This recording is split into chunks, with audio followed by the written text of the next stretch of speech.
Hello everyone, my name is Jamin. Thanks so much for visiting my channel. In this video, I have an Acer Aspire Go 15. I'm going to show you how to get inside, access your speakers. So first thing, power down your computer the correct way. Make sure it's off and unplugged from your charger. We're then going to flip your computer over to access your bottom case screws. Now there are 10 screws in this bottom case. After you remove those screws, you're going to take a small, flat, plastic pry tool and you're going to go across the seam of the bottom case and pry it up from your computer. It's generally best to start near the rear, near one of the two hinge assemblies. I found it easiest from this middle section right here to start prying it up. Don't put the pry tool too far in. You could damage some internal components. Just keep it on the edge. Go nice and slow but firm.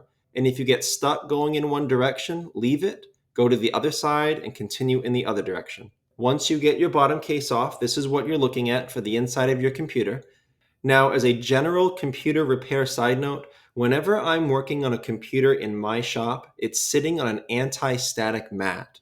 Either that or an anti-static bracelet are great ideas to avoid damaging anything in your computer when you're working on it.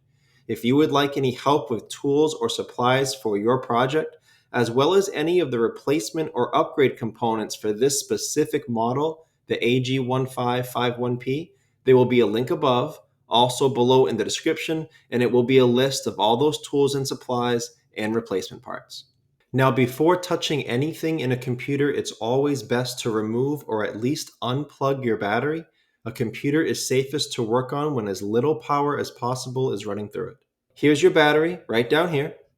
It's held in by these two screws on either side, and it plugs into the motherboard right here near the green arrow. Now, as with any cables or wires in a computer, avoid pulling on them when at all possible. Just manipulate the plug. So as you see here, there's a grip on either side, so you can use a pry tool or your fingernails to wiggle that out of that port right there.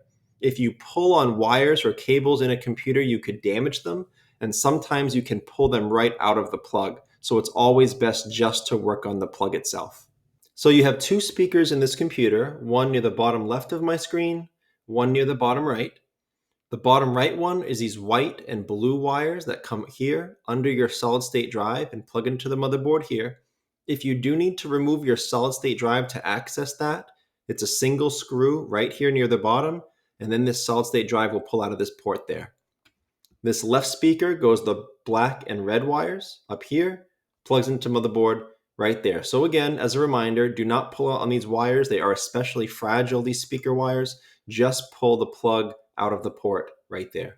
Also, these speakers are not actually screwed down. If you see these colored rubber washers over the posts for sound insulation, that's all that's holding them down. So you can wiggle that right off of those posts if you're looking to get those speakers out.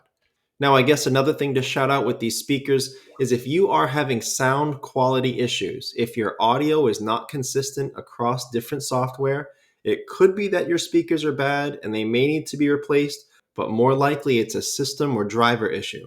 If you would like help troubleshooting that, I will have a video link below in the description. It'll show you how to make sure that your system and your drivers are fully updated. But that's it for this video, how to get inside the Aspire Go 15 and access your speakers. Thanks again so much for watching. Please remember to like and share if this helped you out, if you think it can help someone else out. And feel free to subscribe if you enjoy DIY computer content like this, or if you just want to keep me on hand to answer any of your future computer questions. I do try to answer all questions throughout my channel at least a couple times a day.